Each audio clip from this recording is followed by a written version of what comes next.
Thank you. All that social distancing. Look at you people all spread out 6 feet. That's pretty impressive. But we like it the old way a little bit better, don't we? And we'll be back. We'll be back to that soon, I think. I really believe it. And we were received by thousands and thousands of people coming in. And they came in from all over. And all the way from the airport to here was really something special. So it was really great. Sit down, let's have a little fun, and we'll talk, and then we'll talk about the business and the great job that you're doing, and we really appreciate you being here. Thank you very much. I'm honored.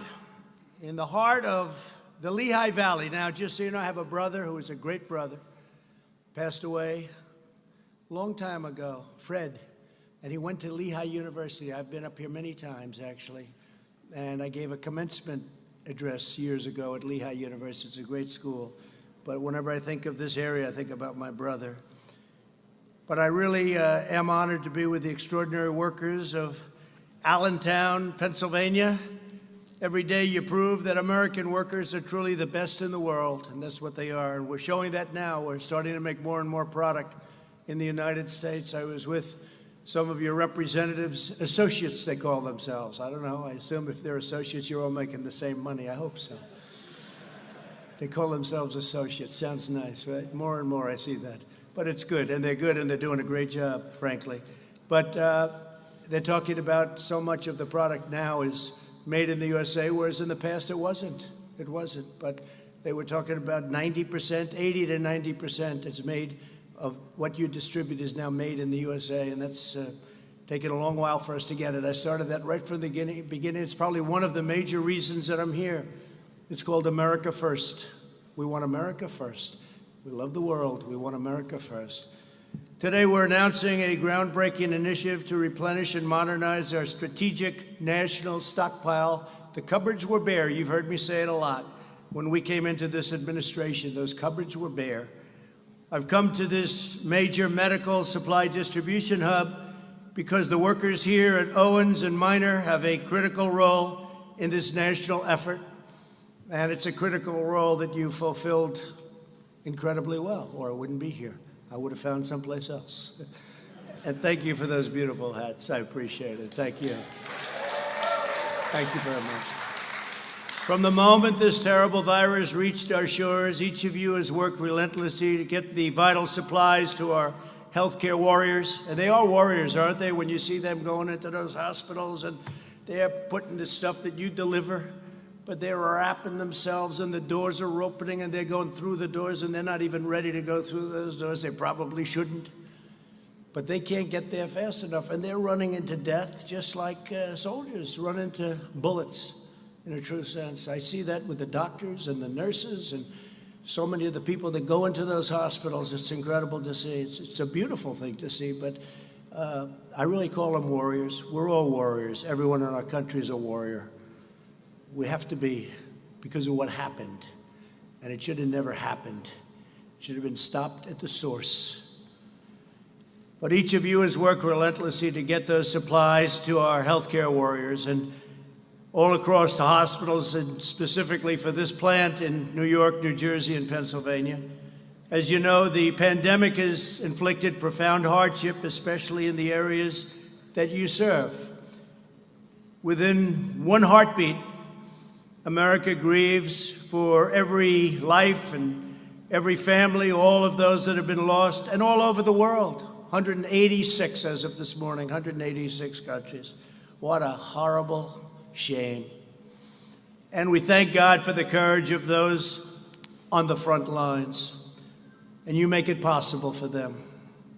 Just as the men and women of Allentown have done in every generation, I know it well, the workers at this facility have answered the call in America's hour of need. Many of you are working long before dawn, get up and you go to work, and long after midnight. I know your hours. I was talking to your people and your representatives. They say, you wouldn't even, I'm saying, what are the hours? They said, you won't even believe it. I said, but I work those hours too. We all work, we're all working hard.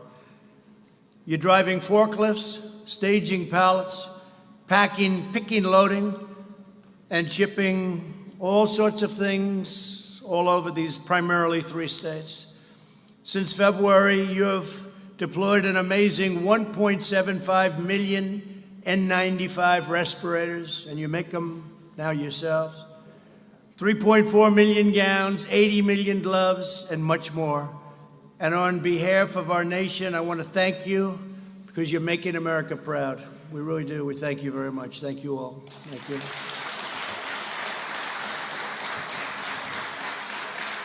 I'm grateful to Owens Minor President Edward Pasieka, along with your Chief Operating Officer, Jeff Jacobs. We're also joined by Secretary Alex Azar, doing a terrific job, and your statement to the press today was fantastic. He made a very impassioned, strong, powerful statement today. FEMA Administrator Pete Gaynor. Pete, thank you very much. Great job. Fantastic job. You're dealing directly, and you and Admiral John Polovchek. Where's the Admiral? Admiral, great job. Thank you very much. Are they doing a good job here, Admiral? Huh? Good. When the Admiral says yes, that means you're doing a good job. And the CEO of the U.S. International Development Finance Corporation, Adam Bowler. Thank you, Adam. Fantastic. Every incredible worker here today is part of the greatest mobilization of American society since World War II. You know that, right? We've done things with generators and ventilators and so many different things. We're making products that nobody ever thought would ever need in any mass form. Ventilators is the biggest thing. We made plenty of ventilators, which was very little in the country because most hospitals didn't need very many. And all of a sudden they said, we need hundreds of thousands of ventilators. We need kinds of numbers that you wouldn't believe. And we were mobilized, and with Adam and with the Admiral and with all of these people, and Jared, somewhere Jared is here. What they did is incredible. We brought geniuses in from Silicon Valley, and all of a sudden, within a short period of time, we had 11 plants up making ventilators, and you wouldn't believe what it is. And now we have so many. Every state has more than they need. We filled up our stockpile. We have over 10,000 now. And we filled it up. We're ready to go in case anything happens, but I don't think anything will happen where you're going to need any more. And we're now helping other countries with ventilators because nobody can make, you can't make them. They're very tough to make, very expensive. I say it's tougher than making a car. And we make the best ventilator, too. So they've done a fantastic job. And 2 months ago, you couldn't get a ventilator. We were left virtually none. Over the past few months, the federal government has partnered with Owens Minor and other distributors to launch the very successful and historic Project Air Bridge, which is really being thought of and spoken of in glowing terms. Nearly 150 flights have brought 95 million masks, 16 million gowns, and 921 million gloves to America. Can you believe that? 921 million gloves. It's not even conceivable.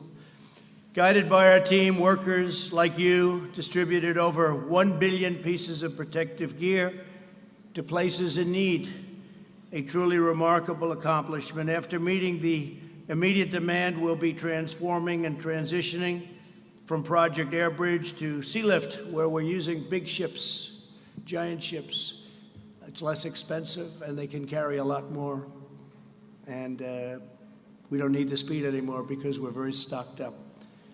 Now, as our country begins a safe and gradual reopening, we're launching a monumental effort to replenish and rebuild the strategic national stockpile. We also did that, by the way, with fuel. When oil went down, we replenished our strategic national reserve.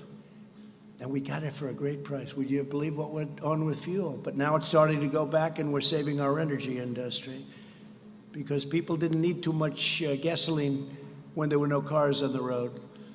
And I said to the governors, I said, there are no cars on the road. This is a good time to fix your highways. Fix your highways now. Some did, and some didn't, right? They didn't. They were worried that 2 people working 35 feet away from each other or driving a tractor or whatever they might be doing, they'll catch the virus. But the ones that did were really helped, because you went from being these massive traffic jams to having no traffic. And I can tell you, Florida was a state, great governor, And Ron he told me, he said, I'm doing it. I said, that's a good thing. Not everybody did it. Ron DeSantis of Florida, governor of Florida. But some did, and they've saved tremendous amounts of money. And in rush hour, they're building, and they hardly had to close a lane. So, you know, there are a lot of good things you can do, but some people decided not to do that. Under the previous administration, the stockpile was depleted and never fully refilled. Most of the N95 masks were distributed during the N1H1. Now, you know who says that, right? N1H1. Who says that? Sleepy Joe Biden. Remember? He said the N1H1. I said, isn't it the other way around? They said, yes, sir. But he said it, so it doesn't make any difference. But during the H1N1, and that's the swine flu, and there was a pandemic in '09 that was not well handled at all, got very poor marks. Never again will another president inherit empty shelves or expired products, at least hopefully in 5 years you're talking about, maybe 9 years, maybe 13 years. But you'll never have to deal with empty shelves, and you'll never have to deal with a depleted military. The military that we took over was depleted and in horrible shape. We've now spent $1.5 trillion rebuilding our military. We have the strongest military we've ever had, by far. And this is a good time to have it, too. And all of the product was built in the USA. But I'm determined that America will be fully prepared for any of the future outbreaks, of which we hope there's going to be none. Who would have thought? 1917, it could have been up to 100 million people were killed. And that was the Spanish flu. 1917, who would have thought this was going to happen? That's over 100 years ago. Our effort begins by dramatically increasing our reserves.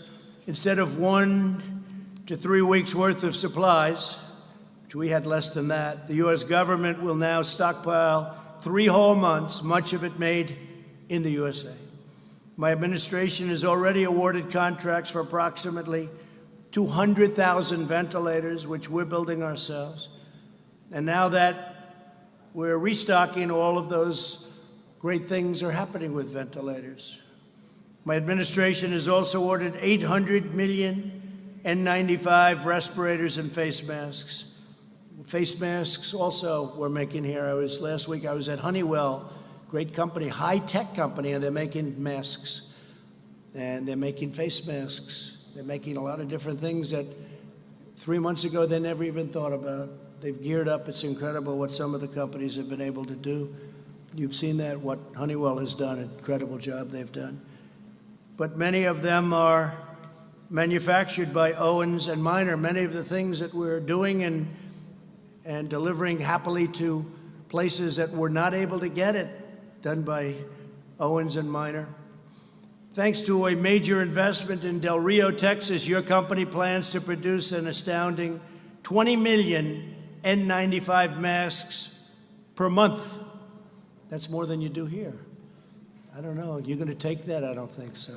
That won't last long, right? But think of that, 20 million N95 masks per month, and that's going to be very shortly. Next, my administration is taking action to modernize the stockpiles during this crisis. Admiral Polovchek and his team built a cutting-edge system that allows the federal government to integrate seamlessly with our nation's largest distributors to procure, produce, and deliver astonishing quantities of supplies where they're needed the most. We have an incredible system. Hope we're not going to need it, but it's there, right? Well, it's there. It's there like nobody would even believe. And the press doesn't ever talk about it. They don't want to talk about it. There they are right there. They don't want to talk about it. They are a disaster. But that's okay. The people understand, and that's all that really matters when you get right down to it. Going forward, we'll build on the system to create a stockpile that is not only the best resourced in the world, but also evolves to meet all of the new threats that can happen, things that you're not even thinking about right now. We'll continue to partner with American industry and distributors like you to help manage and rotate our vastly expanded inventory. The final step in rebuilding the stockpile is to bring critical manufacturing permanently back to America. Wouldn't that be nice, right? We're doing it, and we've been doing it. My goal is to produce everything America needs for ourselves and then export to the world, and that includes medicines. It's very important. Too reliant on other countries. And I've been saying that for a long time, long before I became elected president, right? He knows, he's been hearing it. To this end, earlier today, I signed an executive order, just signed it, invoking the Defense Production Act to grant new authority to the U.S. International Development Finance Corporation, just a little while on the plane. This federal agency normally invests in economic development projects in other countries. I said, how about investing in our country? We invest in other countries. Globalists, you know what a globalist is? They want the globe to do well, but they don't care about us. Now, we want everybody to do well, but we have to take care of America first. It's got to be America first. And you know what? Other countries say their country first. Why wouldn't they do that? But we didn't do that. We had a bunch of globalists. They didn't know what the hell they were doing. But under my order, it will now also invest in our country, helping to bring vital factories, pharmaceutical producers, and most importantly, jobs back home where they belong. Now, we had the greatest economy in the world. We had the best job numbers we've ever had. We had almost 160 million people working. We were never even close to that. The best unemployment numbers we've ever had. African American, Asian American, Hispanic American had the best job numbers in history, in the history of our country. They never did so well. Best income numbers. Best stock market numbers, 401k numbers. The good part is the stock markets, because we know what we're doing. The stock market's ready to move. Never went down like a lot of people said, wow, it's 23, 24,000. It was 29,000. It never went down like people would have assumed, because they know what's happening. They know, smart people, a lot of smart people, they know what's going to happen. We're going to have an amazing next year, one of our best. But we had the greatest year ever, and then we had to turn it off, artificially induced. We had to turn it off. And if we didn't do that, we would have lost 2 million people instead of, whether it's 95,000, 100,000, one is too many, but we would have lost 2 million people, maybe more than that, maybe somewhat less. But think of it, even if it was a little less, multiply what we have by 20. Or by 15, wouldn't be acceptable, wouldn't be sustainable. People would have said, what's going on over here? Multiply as bad as you've seen it. And you know, you can say what you want about the flu, but I've never lost anybody to the flu that I knew. I mean, I've had people, friends, they have the flu and they're sick, they don't feel good. And you call up, how you doing? You know, 3 days, 2 days, a week later, they're fine. Nobody ever said they died. But I've lost 5 people that I know. 2 people were very good friends of mine. And you call up 2 days later, how are they doing? Sir, they're in a coma. I said, they're in a coma. Now, they were older. I wouldn't say they were in the greatest of health. I wouldn't say their weight was perfect. Not perfect. But they're gone. So it's just a terrible, terrible thing. In my administration, we believe in 2 beautiful rules: buy American and hire American. This afternoon, I also have great news on testing. You know, we've been doing testing at a level that nobody's ever done it before. We cannot get the press to write about it or write fairly about it. And nobody has ever done. We've done double what anyone else. If you add up all of the countries in the world, we've done more testing than all of the countries in the world added up together. Nobody's ever done anything like that. And we have the best tests. We have tests that 2 months ago didn't even exist. Our great companies came up with things, Abbott Laboratories and so many others. They came up with things at Roche. They came up with things that nobody even believes. So we have the best testing in the world. It could be the testing's, frankly, overrated. Maybe it is overrated. But whatever they start yelling, we want more, we want more. You know, they always say, we want more, because they don't want to give you credit. Then we do more, and they say, we want more. but we have the greatest testing in the world. But what we want is we want to get rid of this thing. That's what we want. We want to get rid of this thing. This afternoon, I also have great news on that testing. America has now conducted its 10 millionth test. That's as of yesterday afternoon. 10 million tests we gave, 10 million. And CVS has just committed to establish up to 1,000 new coronavirus testing sites by the end of this month. And the 10 millionth will go up very, very rapidly. And don't forget, we have more cases than anybody in the world. But why? Because we do more testing. When you test, you have a case. When you test, you find something is wrong with people. If we didn't do any testing, we would have very few cases. They don't want to write that. It's common sense. So we test much more, many, many times. South Korea, you hear about? I spoke with the president of South Korea, spoke with many different presidents, prime ministers. They can't believe what we've been able to do on testing. They can't believe what we've been able to do on ventilators. We're sending them ventilators. Other countries, Italy, Spain, other countries, France is having tremendous problems. We're helping them with ventilators. They can't believe the job we're doing. And it's not me, it's the people, all of these people, but it's the people that are doing it, and they have to be given the proper credit for what they've done, because what they did is a miracle. No other country in the world has done what we've done. And they feel very free now to call us because they need help, especially with the ventilators, because that's hard. That's not a cotton swab. That's a very hard thing, very, very hard thing to produce.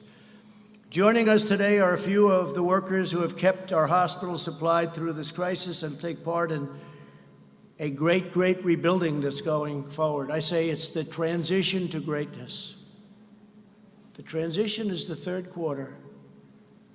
The fourth quarter is going to do very well, and next year is going to be through the roof. We have to get your governor of Pennsylvania to start opening up a little bit. You have areas of Pennsylvania that are barely affected, and they want to keep them closed. Can't do that.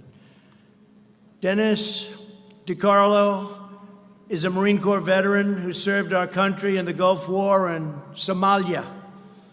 Now he continues that spirit of service as an operations supervisor. And Dennis, please come up and say a few words. Come, thank you.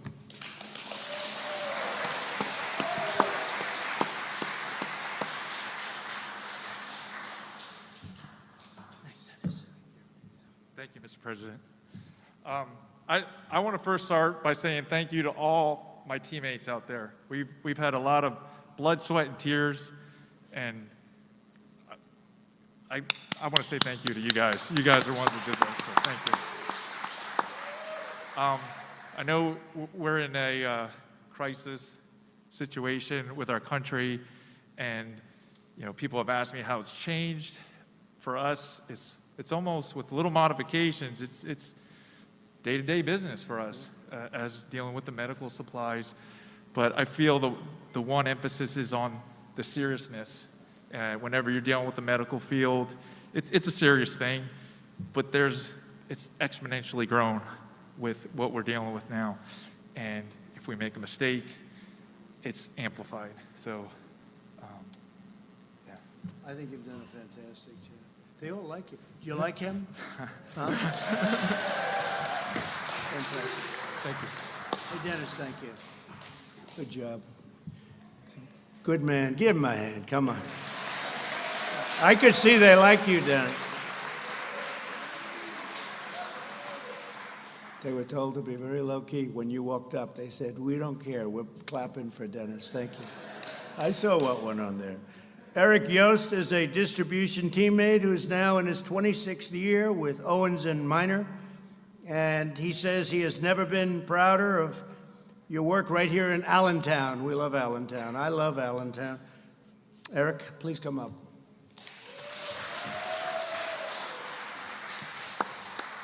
Thank you, sir. Thank you. Wow, wait a minute. I'm like short. Okay. Sorry about that. Yes, I want to thank you also. If it wouldn't be for this great team of Owens and Minors, all over the nations, we wouldn't be here today. I want to thank you all. Thank you again. The 26 years that I've been here, we started off kind of small back when Stewart was transitioning over to Owens Minors. To make a long story short, we started with little stickers. And modern technology today revolved to where we have RFs, and we're better to equip the hospitals a lot quicker and pick it, receive it real fast.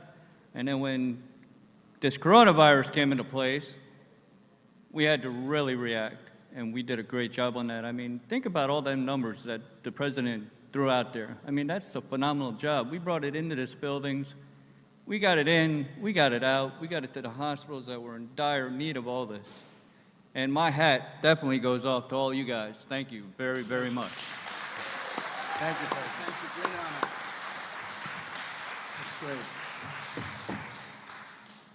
Thank you very much. Carol Tim is a safety and training coordinator who has taken on extra duties during the emergency.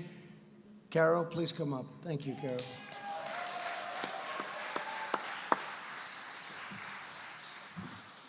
It's an honor to share the stage with you. It really is. And I think everybody knows I've been so excited about your visit. I'm the safety training coordinator, and my job is to make sure everybody goes home at the end of the day, which is very important to everyone's family. It's important to America because it's important for these people to show up the next day, because these are the unsung heroes that save lives every day, and they do it humbly.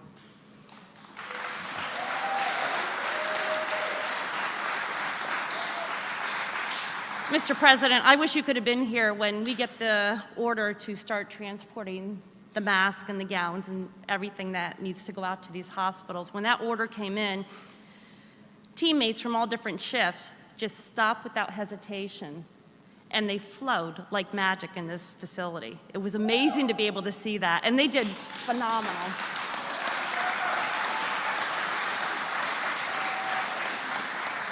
And you mentioned about their hours. They don't stop working until the job's done, because everything they do today saves a life tomorrow. So they're awesome, awesome Americans. So thank you. Thank you very much. Thank you.